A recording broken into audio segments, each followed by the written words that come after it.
Samantala, pinangunahan ni Pangulong Ferdinand R. Marcos Jr. ang drainage cleanup drive sa Metro Manila nitong weekend na tinawag na Bayanihan sa Estero Program.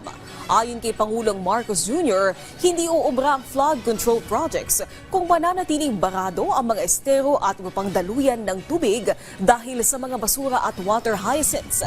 Dagdag pa ng Pangulo, kinakailangan ng kooperasyon ng lahat ng sektor para maibsan ang matinding pagbaha sa Kamaynilaan. Target sa naturang programa na malinis ang 23 estero dahil sa matinding pagbabara. Dulot na rin ng solid waste.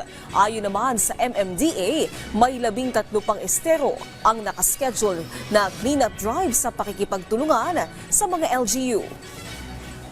Alam naman natin, ang matinding usapan sa nakaraang ilang araw ay yung flood control projects. O sige, tinignan din natin yan.